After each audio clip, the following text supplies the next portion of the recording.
All right, now let's talk about getting these scales to something that the average person can actually work with. So I put down some values right here. And if we look here, the threshold of pain, that would be if you've ever been to like maybe a really loud concert or something that's very, very intense. Jet engine, outside, for example, like people are wearing ear protection. It can actually hurt, like somebody sticking a knife into your ear. And that's for your own protection. All right, now our scale goes, let's say, up to around 10 watts per meter squared. That's pretty intense for a human being. All right, and then remember the threshold of hearing, the lowest we can hear is 1 times 10 to the minus 12 watts per meter squared. All right, all these things, if you look at rustle of leaves, whispers, ordinary conversation, siren at 30, rock concert, all those things are in between. Now notice we have some really odd numbers here in watts per meter squared. And here in our other scale, these are called decibels. So this decibel scale gives us numbers that are more palatable to the average person. So for each one of these, there's a corresponding one in watts per meter squared. And if you notice here, 20 decibels is the same as 1 times 10 to the minus 10 watts per meter squared. You make the call. Try to explain how loud something is. Isn't the number 20 a lot better to explain than the number 1 times 10 to the minus 10? So the decibel scale uses an equation that looks like this. So beta is the variable for the decibels. So when you look at beta, the units are in decibels, but the variable is beta, the Greek letter beta. All right, now how do we actually make a conversion between watts per meter squared and decibels? So what we do is we take the number 10 to amplify the numbers. So here, for example, to get 20, we want to make the number 20 is a pretty nice number, so this formula amplifies things. Otherwise, we would have the number 2. We might get numbers that are too small. So we multiply everything by 10, and that kind of gets things big enough so people go, oh, I like that number. All right, we use a log, which is, everybody's familiar with logarithms from the math classes and how they're used, I hope. And here are the intensities. Now, IO is the intensity of the reference level. Now for humans, we're always going to write 1 times 10 to the minus 12 watts per meter squared. So for IO, this bottom one right here, always fill in 1 times 10 to the minus 12. Now let's say, for example, you go away and they put you on a rocket ship and you're going to go to the nearest star and you're going to be away for maybe 20 years or so. You get back and the humans are no longer here running the place. Now there's monkeys running the place, maybe some type of chimpanzees. So they take you in. You're kind of an oddball because you're the only human being left on the planet. So they go in and you're sitting in class and they're explaining the scale to you. And they say, well, we're going to do everything in decibels. Okay, great. So you write down 1 times 10 to the minus 12 because you're a human being. All of a sudden, all the people in the class are going like at you, laughing at you behind your back, or maybe even to your face because you're the only human, and they think you look ugly. All right? If you look there, you're using the wrong reference level because you should be using the one for monkeys or chimpanzees that have taken over the planet, and you're the odd man out. Well, we're running the show right now, so guess what? We're going to use the reference level for human beings because we're on the top of the old feeding plow right here now. So good for us.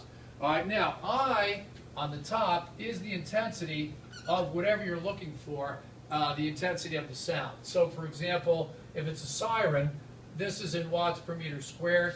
So this would be, at that particular one, we would fill in the number 1 times 10 to the minus 2 on the top. All right, now let's see if we can actually make a conversion. See if we can actually get this thing to work. So let's suppose I ask you, what is 1 times 10 to the minus 2 in decibels? So we write beta down, we do 10 log.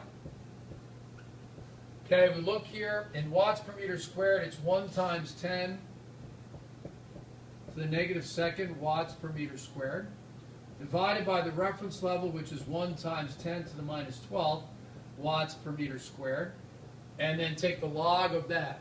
Now, if we look here, this divided by this, if you remember how to do division, you kind of like subtract them from each other. So we're going to end up with beta equals 10 log, and then if we subtract this from this, so we're going to end up with negative 2 minus minus 12, we'll end up with, let's see, minus 2 minus minus 12. Looks like we're going to end up with times 10 to the 10th. And the watts per meter squared cancels out. And we need the log of that. All right, so we take beta, 10 log of this. The log of this is going to end up being 10. Good for you.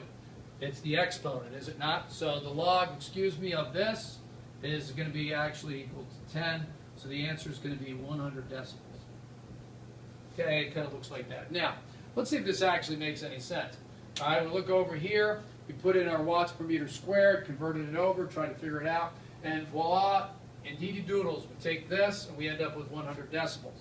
So I'd like you to try, take one of these, pick one out. It doesn't much matter.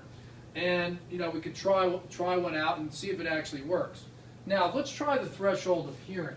So that's an interesting one. So let's try to convert the threshold of hearing into decibels.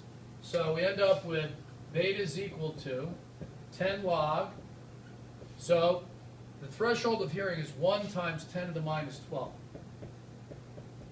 watts per meter squared, divided by, well, the threshold of hearing, we never actually ever changed that. So we end up with this. So beta equals 10 log, okay, and the log of 1. All right, if we look there, isn't the log of 1, it's 10 to the 0. So we end up with this, and the answer is going to end up being 0. Okay, 10 times 0 is 0. So what does it mean? 0 decibels means not that there's no sound, but it means that the sound is reached the level, the threshold of human hearing. Is it possible that a dog could hear better than that? So at 0 decibels, because it doesn't mean there's no sound, could a dog actually hear minus 5 or minus 10 decibels? And the answer is sure.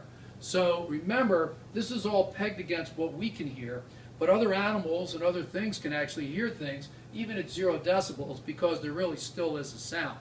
But it's probably less than the 1 times 10 to the minus 12. This introduces our log scale and allows us to figure out what things are in decibels, which have more palatable numbers for what we have. The problem we run into is logs are a little tricky, so we'll get into that a little bit more on our next lesson.